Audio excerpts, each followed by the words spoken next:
ท้ออยู่บ่อันนี้ความคิดของน้องอันนี้รู้สึกนี่แหละตอนนี้อยู่คนเดียวแบบวังเวงแบบนี้ ก็ย่านอยู่ ย่านอยู่บ่ เคย น้อง เคยเอื้อยมาอยู่บ่ ก็เคยอยู่แต่เขาบ่มา เป็นยังไงอ้าวให้แล้วบาดนี้เป็นจังได๋ล่ะคือให้ ท้อบ่ล่ะ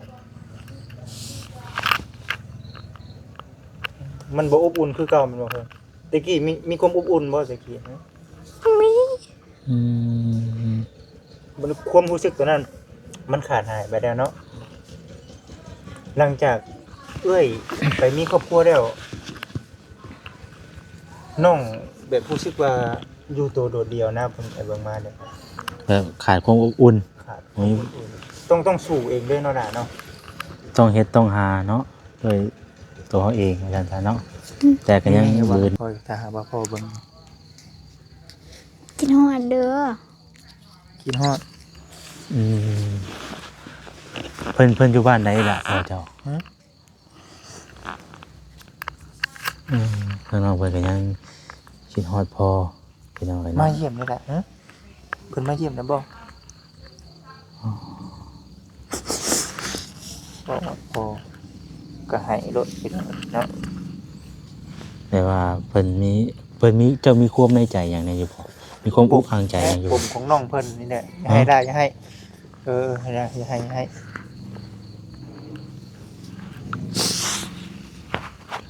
เพิ่นเอาล่ะให้ ตัวคนเดี สู้ ยว ๆ มัน ได้ นี่ เนาะ แหละพี่น้องเอ้ยเนาะ น้องหยังน้อ ลำคาญ น้องรำคาญ ซื่อจริงซื่อสุดใจ สุดใจรำคาญสุดใจเลย รำคาญสุดใจ เอ้ยเนาะพี่น้องเอ้ยเอาว่าหยอกน้องเพิ่นเนาะอายุจักปีอะไรล่ะ 15 ปี 15 ปีโอ้อายุ15 ปีพี่น้องเอ้ยเนาะ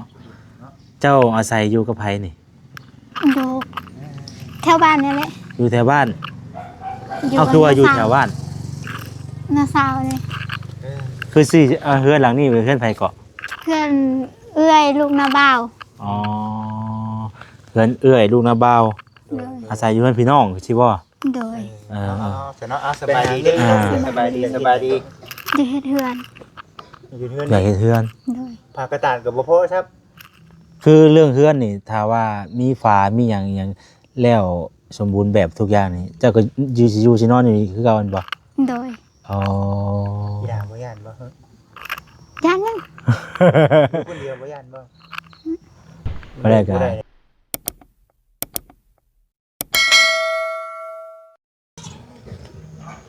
พี่น้องเอ้ยกราบทักทายสบายดีเด้อเนาะสบายดีพ่อแม่พี่น้องเบิดสุกูสู่คนพี่น้องเอ้ยเปิดภาพมามื้อนี้ก็อยู่หม้องพักหม้องเช่าเนาะน้องคนหนึงพี่น้องเอ้ยทางบ่จิตเพิ่นก็เนาะได้เคยมาหาทางน้องเพิ่นแล้วเทื่อนึงแต่ว่าน้องเพิ่นบ่อยู่เฮือนเนาะมื้อนี้มีโอกาสพี่น้องเอ้ยเนาะหรือว่าได้ขึ้นมาหาทางน้องคนหนึงเนาะซึ่งเพิ่นก็ยังบ่ทันได้ฮู้ชื่อฮู้เสียงเพิ่นดอกพี่น้องเนาะว่าเพิ่นชื่อหยังเพราะว่าขึ้นมาฮอดปุ๊บก็ฮอดช่วงตอนค่ำๆเนาะพากันลัดมาแต่บ้านแม่ลูกหาเพิ่นแหละแต่ว่าหลงทางพี่น้องเอ้ย พากันหลงทางก็เลยมาฮอดค่ำแน่เนาะสังบ่จิตเพิ่นก็เข้ามาทางหมู่บ้านนี้แต่ก็มีชาวบ้านเนาะเพิ่นแนะนำว่ามีน้องคนหนึงเนาะเพิ่นอาศัยอยู่คนเดียวนี่แหละพี่น้องเอ้ยเนาะแล้วก็พ่อแม่เพิ่นนี่เสียเบิดแล้วเนาะอาศัยอยู่คนเดียวพี่น้องเอ้ยเดี๋ยวเราก็สิมาถามไทยเพิ่นบ้างมาเป็นจังใดเนาะครอบครัวชีวิตความเป็นไปเป็นมาเพิ่นพี่น้องเอ้ยกำลังมาฮอดบ่แซนกันเลยจนค่ำเนาะก็สิมาสอบถามเบิ่งเรื่องราวชีวิตความเป็นอยู่น้องเพิ่นก่อนว่าเป็นจังใดเนาะว่าเพิ่นขาดแคลนแบบใดพี่น้องเอ้ยเพื่อนดังนี่ก็บ่มีฮอดภูมิฮอดผาเนาะ เอาเดี๋ยวสบายดีทางน้องเพิ่นก่อนสบายดีน้องโดยสบายดีเนาะน้องหยังน้อ น้องลำคาญ น้องรำคาญ ซื่อจริงซื่อสุดใจ สุดใจ รำคาญชุดใจเลย รำคาญชุดใจ เอ้ยเนาะพี่เลยเอาว่าหยอกน้องเพิ่นเนาะน้องใส่ไม้ดิไม้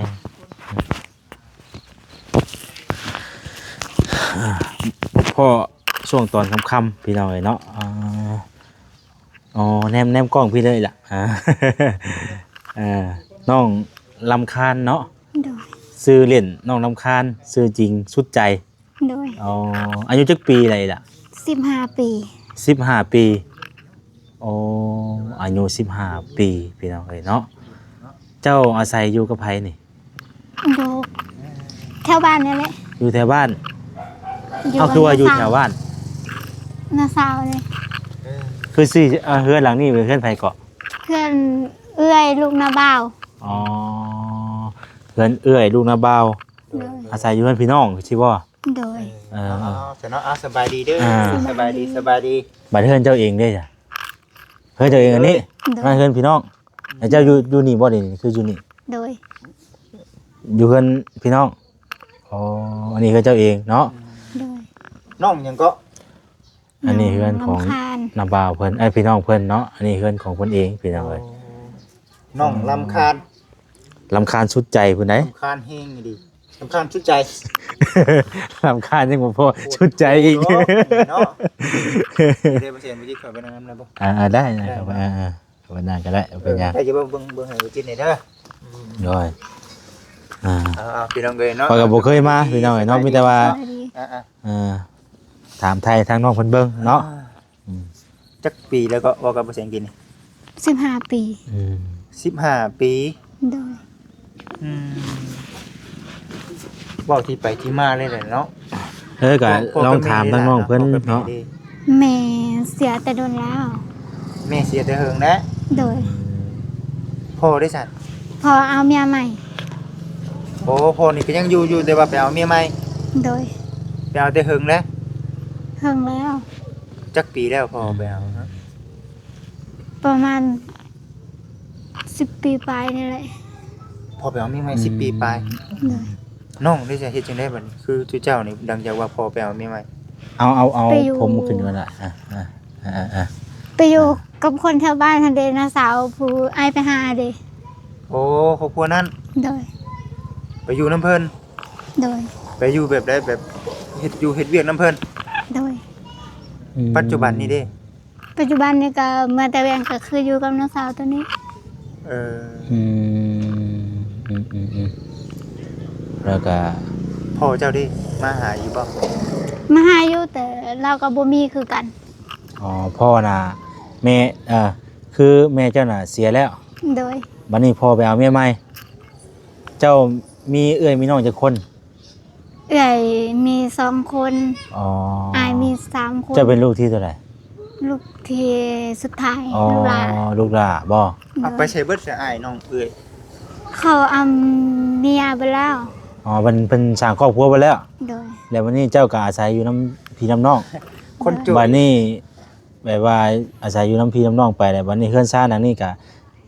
แม่เสียแล้วก็พ่อไปเอาไม่ใหม่แล้วก็แม่นป้าเลยบ่ได้เฮ็ดได้สานต่อเลย โดย อ๋อ เพิ่นดังนี้เนี่ยตั้งแต่พ่อแต่แม่ บ่ได้กับเฮือนหลังนี้ตั้งแต่โตแต่แม่เนาะ โดย อืมทางน้องเจ้าไปจังได๋ซะซุมื้อนี่ไปเวียกไปงานใช้ไปเฮ็ดเวียกหยังซุมื้อนี่ล่ะ ก็ไปเกี่ยวข้าวน้ำนาสาว ไปเกี่ยวข้าวน้ำนาสาว โดย อ๋อไปเกี่ยวข้าวเกี่ยวน้ำเนาะรับจ้างบ่ได้ว่าเพิ่นเฮาไปซอยเพิ่น ไปซอยเพิ่นหั่นแหละไปอยู่ไปซอยกินข้าวสุกซื่อ อ๋อซอยข้าวซอยเพิ่นแล้วก็เฮาอาศัยกินข้าวกินน้ำนำเพิ่นนั้น โดย อ๋อบัดคือตอนนี้น่ะมีหยังแน่เป็นของเจ้ามีหยังแน่อันในครอบครัวบ่ได้มีหยังเป็นของตัวเองเลยบ่ บ่มี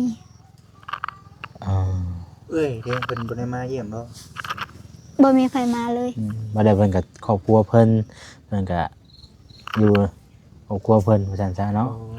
เพิ่นฮู้อยู่ว่าเจ้ามานี่แหละ ฮู้อยู่ เจ้ามาแต่ไสบ่ มาแต่เวียง มาแต่เวียง โดย จะไปเฮ็ดเวียกอยู่เวียงบ่ โดย เฮ็ดงานหยัง เฮ็ดงานบ้านแต่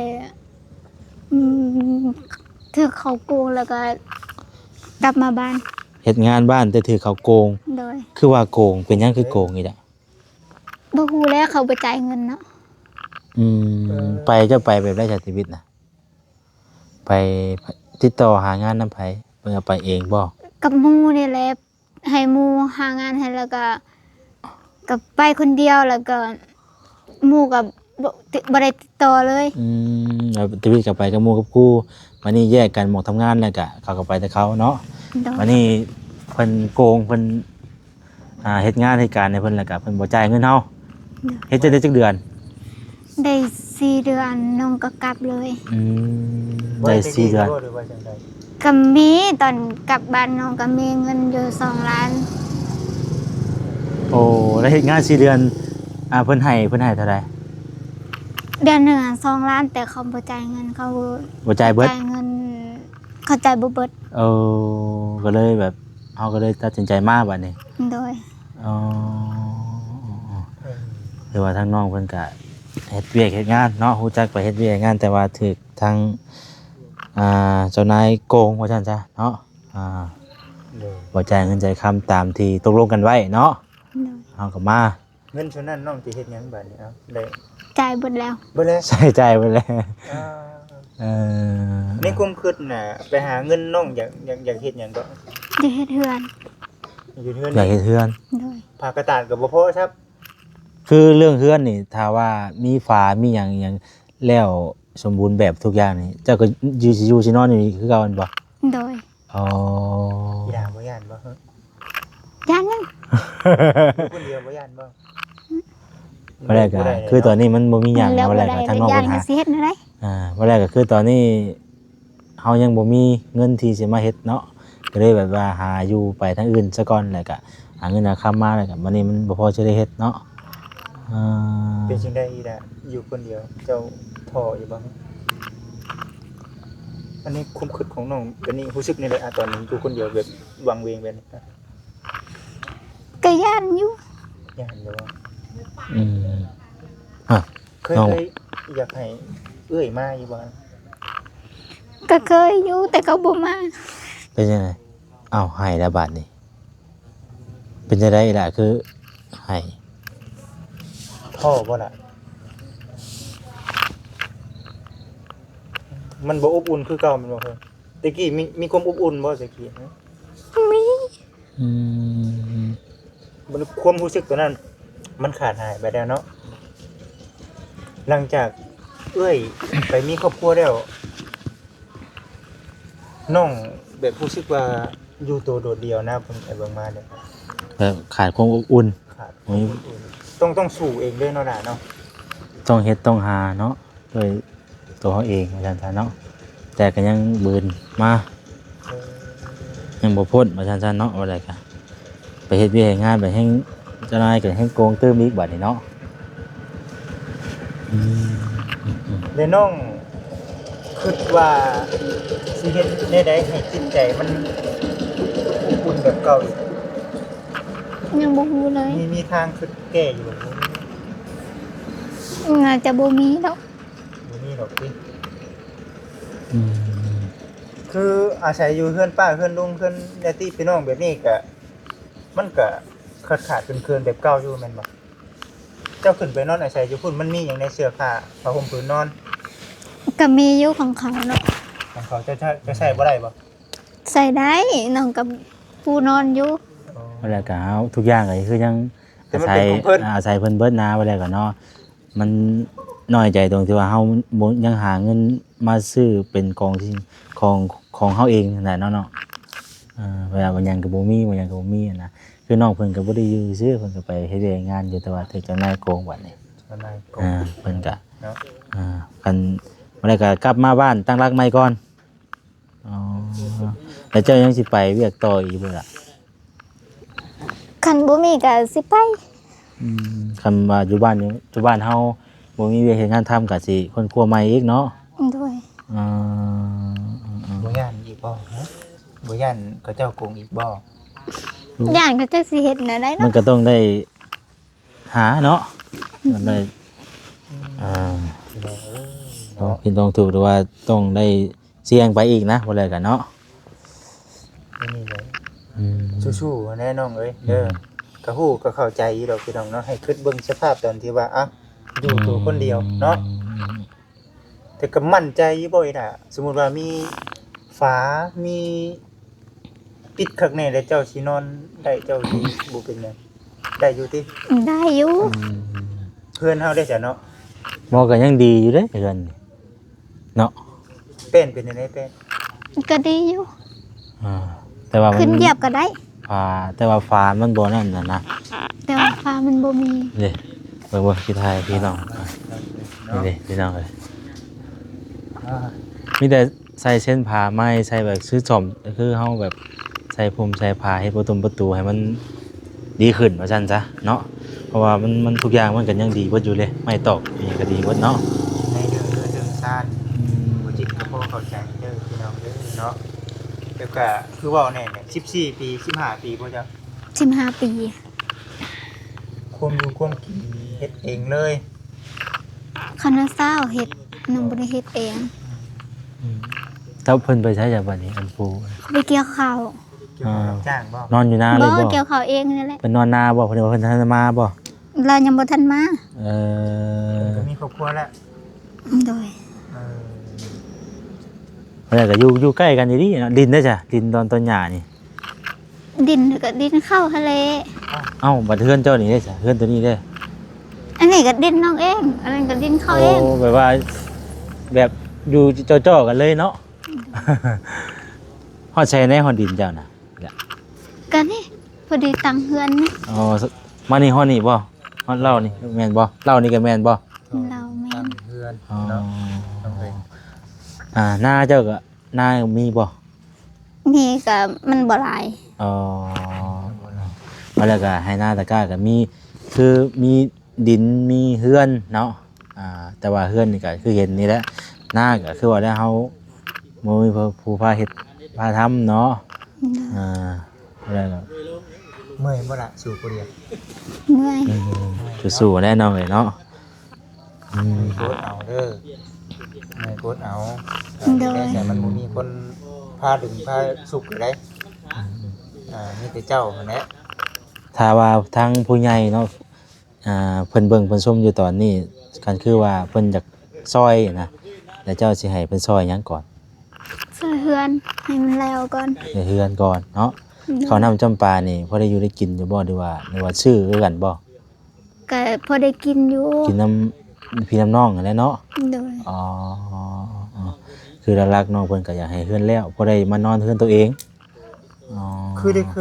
ยได้ยินมาไปหาน้ำมูกน้ำไม้บ่แลกเขาวแลกน้ำบ่เคยมีบ่จัง เคย เคยมีบ่ อืม แต่อย่างน้อยก็เคยมี แต่ข้าวตะกี้นี่ไปน้ำพี่น้ำน้องแน่เนาะแม่นบ่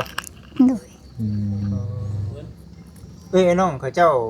ไปสร้างครอบครัวแต่หึงนี่แหละ หึงแล้ว หึงแล้วเจ้าก็เลยแบบ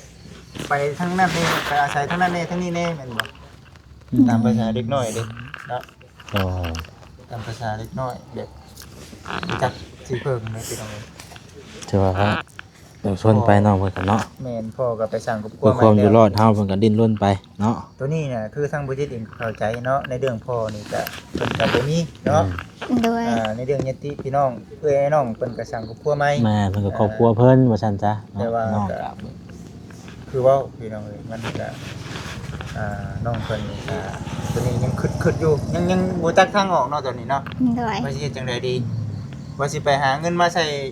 ผ้ากระดาษก็เจ้านายโกงซับ โดย ตัวนี้แหละสำคัญพี่น้องเฮ็ดจังไดสิได้บัดนี้เนาะเฮือนบัดนี้เอ้า บ่ฮู้แล บ่ หายทำงานนั่นแหละเนาะเออ ไปรับจ้างเกี่ยวข้าวก็เคยบ่ เคย คือตัวนี้ข้าวนี่ข้าวของน้องเองนี่ยังบ่มีเนาะแม่นบ่ โดยยังบ่มี บ่มีเด้ข้าวเป็นของตัวเอง เมื่อไหร่ก็ยังบ่ได้มีครัวของตัวเองว่าซั่นซะเนาะแม่นบ่เนาะ บ่มียังเป็นของตัวเองเลย ยังบ่ได้มีหยังนะว่าจังได๋ก็ตามที่น้องเพิ่นว่าอาศัยอยู่เฮือนป้าก็คือแบบว่าทุกสิ่งทุกอย่างก็แบบอาศัยเพิ่นเลยสินะ ถ้าหากว่ามีเงินมีคำซื้อครึ่งชาตินี่มาอยู่เพื่อนตัวเองนี่สามารถเฮ็ดอยู่เฮ็ดกินเองได้เบิดเนาะ โดย สำคัญที่สุดคือการเอาตัวรอดนี่แหละพี่น้องเอ้ยเนาะสำคัญที่สุดคือการเอาตัวรอดของทั้งน้องเพิ่น อันนี้คือเรื่องจริงเนาะน้องเนาะที่ว่ามานี่เนาะ โดย เรื่องจริงในพี่น้องมันบ่แม่นว่าอันจังซั่นจังซี่เพราะว่าอันนี้คือเฮือนน้องที่เพิ่นอยู่นี่ก็คืออยู่นี้นี่ บ่จิตไปถาม เพิ่น หลายบ้าน หลายเฮือนน่ะ แล้วก็เฮือนอันนี้เฮือน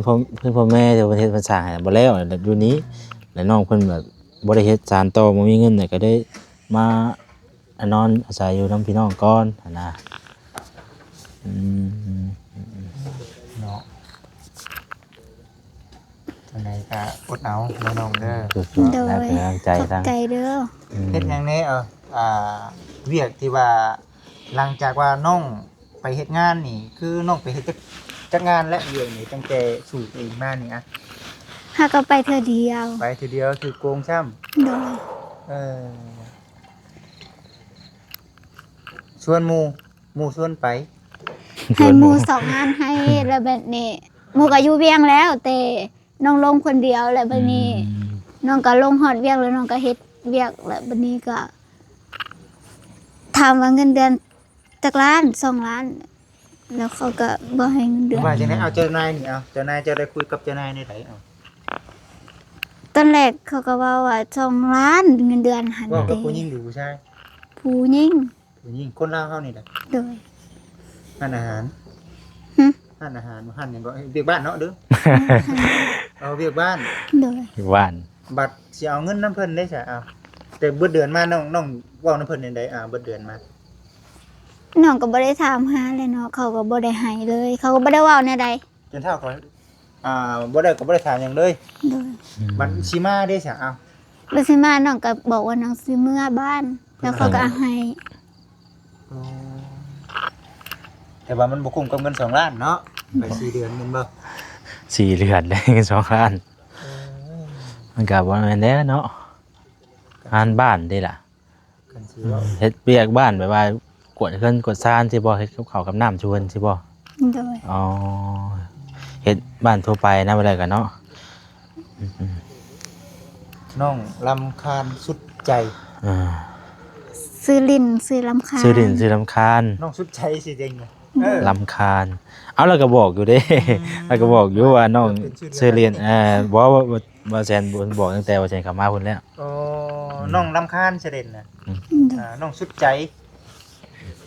น้องชุดใจชุดน้องสุดแท้เอามีแต่ให้เฮาก็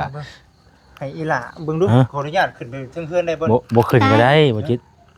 บ่ขึ้นก็ได้มีแต่ยื้อกล้องขึ้นไปอะ บ่ มันมืดแล้ว มันมืดแล้วที่ เจ้าก็ได้เนาะนี่ เนาะ นี่ยืดขึ้นก็ได้นี่ เออ อึ๊บนี่ให้เพิ่นเบิ่งก็ได้นี่นี่เลยพี่น้องเนาะจะเป็นตะเฮือน เนาะสิประมาณนี้แหละ เพราะว่าพ่อถ่ายทีวีก็คือการนั้นอยู่เลยเนาะแจ้งอยู่ว่ามันค่ำเลย งานเฮาเข้ามาก็สิได้จัดคือกันเนาะ พอไผนั้นมันหลายมื้อนี้ก็พากันลงทางเบากันเลยมาแต่แก้งกอกแต่ว่าเข้าทางผิดโอ้ยเนาะว่าจักโชดใส่เนาะจ้ะเรียกว่าค่ำเฮาเข้ามานี่ก็เนาะว่าจิต ภาษาเฮาเดี๋ยวจังมากันอีกเทื่อ อืม มันเวียงมันเว้นก่อนเด้อน้องเด้อ โดย มื้อนี้น่ะมาหาผู้แม่ แล้วเฮาก็มาถามไทย แม่มาถามก่อนพี่น้อง มา เอ้ย ถาม เนาะ ไทย อ่า ที่ไปที่มาก่อน แม่น อ่า ๆพิจารณาเบิ่งไปนํ มา กัน ถามที่ไปที่มาทั้งน้องๆเพิ่นก่อนเนาะว่าเป็นจังใดหั่นนะ ตอนนี้ท่อบ่ท่อแห้งบ่ตอน บ่ต้องท้อดอกน้องเอ้ยเนาะ เป็นจะได้ สู้ เห็น แน่ ทีมงานเข้ามานี่ ก็ดีใจได้เห็นเนาะ มีเคยเห็นอยู่บ่แบบนี้ เคยเห็นบ่เคยเห็นบ่าวบ่ บ่เคย บ่เคยเห็นเนาะ บ่ย่านบ่ตอนนี้อ่ะ กะย่าน ย่านเฮ็ดหยังอืมคือทางวาวมานี่ก็ มาดีทางว่ามาดี เด้อล่ะเด้อ โดย อ่ามีแต่ว่าเป็นคนดีนั่นแหละเนาะดุมันบ่ได้ขี้ข้านแล้วว่า ก็บ่ได้ขี้ข้าน บ่ ปาน ได้ นั้ ขี้ น ข้าน ดอก เนาะบ่ได้ขี้ข้านปานนั้น เออ เออมื้อหน้าพี่น้องเอ้ยสิเข้ามาเยี่ยมมายามเพิ่น ไปอะทางเฮาก็สิซ้ำนี่แหละพี่น้องเนาะเพราะว่ามันก็มืดแล้วมื้อหน้ามื้อในมันแจ้งบ่รุ่งก็เฮาก็สิมาตะเวียงตะเว้นกูนี่เนาะ สิพากันมาแต่เว้นแต่เว้นกูนี่พี่น้องเอ้ยมื้อหน้ามื้อในซะก่อน แต่ว่าปัจจุบันนี่น่ะยังต้องได้อยู่บ้านก่อนคันขึ้นไปหางานก็ย่านเขาเจ้าโกงอีกเนาะ เฮ็ดใจก่อน ทำใจก่อน ทำใจก่อนเนาะ ได้เงิน2ล้านมารู้สึกนี่ได้ ทอเลย ทอเลย ท่อเลย สองเดือน โอ้4เดือนนี่ทำงานเนาะสุด คือ ท่อ บ่ให้เงินเฮาเสียคือบ่ให้เต็มเดือนเด้เสียบ่ได้ให้บ่ไปซะทั้งเฮาก็บ่ได้ซื้อหยังมาฝากมาต้อนน้องเพิ่นเพราะว่าเฮาเข้ามาก็ตามไทยเบิ่งก่อนนะเนาะบ่จิตมีแต่สิเอาเงินให้น้องเพิ่นพี่น้องเอ้ยเนาะพอได้ที่ทงที่ไทยไว้ได้น้องเด้ออันนี้เป็นเงินของทางเบาเองแหละพี่น้องเอ้ยเนาะ ขอบใจเด้อ เอาไว้ติดทงที่ไทยไว้เด้อล่ะเด้อนี่ยังสิกินมาได้นี่ฮะ ถ้าให้นาสาวมาเตนา มื้อหน้าหาหน่อไม้สุกินเด้อมื้อหน้าเด้อ อันนี้ก็ ว่าจะได้มาพ่อกันเรื่อยอยู่จังเนาะบ่จิตเนาะ ยันได้มาเด้ออยู่บ่คืออันนี้อาจจะเป็นช่วงเวลาที่ว่าเฮาถามหมอเจาะมันค่ำนำแน่แล้ว เพราะว่าเฮาก็มาทางอื่นทางไกลนำเด้ แม่น มันก็เลยเวลาจังจ้อว่าซั่นจ้ะ บรรยากาศมันก็มืดๆหูมืดๆตา คือมื้อหน้าสิมาทำความรู้จักให้กับพ่อแม่พี่น้อง FC เบิ่งเนาะเชื่อว่าพ่อแม่พี่น้อง FC ก็เอาพิจารณาเบิ่งไว้นํกัน อันนี้ก็สิมอบเงินให้กับทางน้องเด้อติดถุงติดไทยเก็บได้อีบ่เงินนี่ ได้ ได้เนาะเอาเก็บไว้เป็นเวลาน้องเจ็บไข้ได้เป็นหนาวเป็นไข้เป็นหนาวเนาะ ติดทงที่ไทยไว้แหละ อืม ติดให้ทงให้ไทยไว้ เอาล่ะบ่จิตเองก็ให้ 100,000โอ ได้ เค ขอบใจเด้อ ให้จังมาถามน้องเพิ่นมาอีกมื้อหน้ามื้อในมันแจ้งก่อนเนาะ มีหยังอยากเว้านำพ่อฮะมีหยังอยากเว้านำพ่อถ้าหากว่าพ่อเบิ่ง กินฮอดเด้อ คิดฮอด เพิ่นอยู่บ้านไหนล่ะพ่อเจ้าเพิ่นน้องเพิ่นก็ยังคิดฮอดพ่อพี่น้องเอ้ย มา เนาะ เยี่ยมนี่แหละฮะเพิ่นมาเยี่ยมนะบ่พ่อก็ให้รถไปเนาะ แต่ว่าเพิ่นมีเจ้ามีความในใจอย่างใดอยู่พ่อมีความอุกอังใจอย่างอยู่ ผมของน้องเพิ่นนี่แหละอย่าให้ได้อย่าให้ให้ได้อย่าให้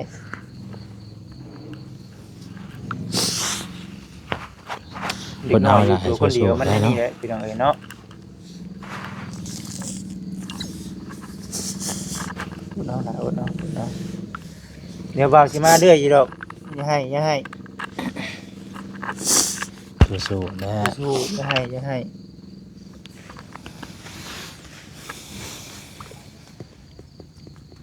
่าท้อเลยล่ะเด้ออย่าท้อ เทื่อทางน้องเพิ่นก็ยังคิดตันเบิดแล้วมันหาทางออกบ่ได้เนาะคิดไปแล้วมันต่ำเบิดอีหยังก็ได้เข้าใจความรู้สึกน้องเพิ่นอยู่พี่น้อง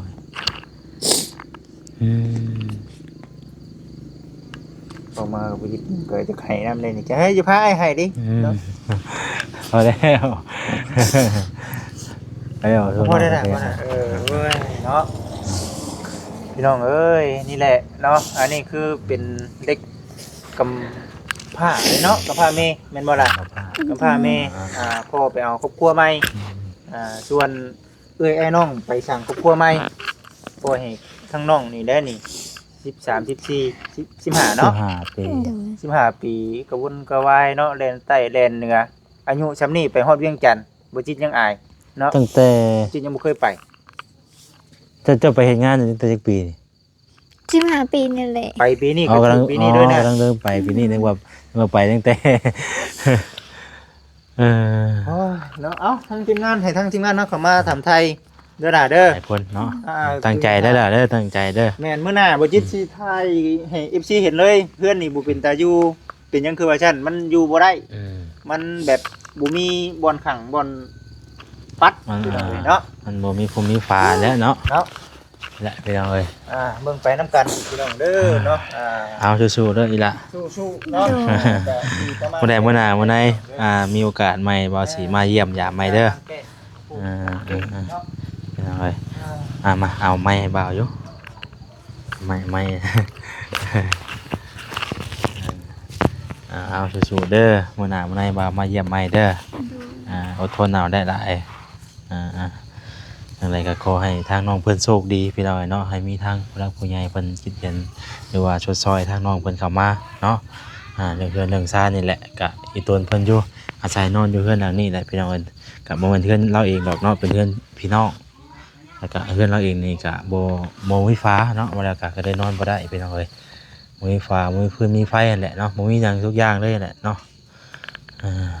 ไปสาลำลาไปก่อนพี่น้องเนาะอยู่ดีมีแห้งบ่จุคุทุกคนมื้อหน้ามื้อในพ้อกันใหม่โอ้บรรยากาศก็มืดแล้ว ไปลำลาไปก่อนเด้อพี่น้องเด้ออยู่ดีมีแห้งบ่จุคุทุกคนพี่น้องเอ้ยเนาะถ้าว่าท่านใดที่ว่าเข้ามาเบิ่งมาส้มก็พิจารณานำกันพี่น้องเนาะถ้าว่าท่านใดอยากช่วยทางน้องเพิ่นก็ยินดีพี่น้องตามที่เฮาถามเรื่องราวทางน้องเพิ่นมาก็เป็นตาอีตนเพิ่นอยู่เนาะพอแม่เสียพอไปเอาเมียใหม่แล้วก็อาศัยอยู่นำพี่น้องก็อยู่เพื่อนของเพิ่นแต่ว่าบ่แม่นอยู่เพื่อนเจ้าของสินะเนาะเรื่องราวชีวิตของเพิ่นก็ประมาณนี้แหละพี่น้องเอ้ยจังไดก็ขอให้น้องเพิ่นสู้ๆต่อไปเนาะแล้วเฮาก็จะขอลำลาไปก่อนสบายดีพี่น้องเอ้ย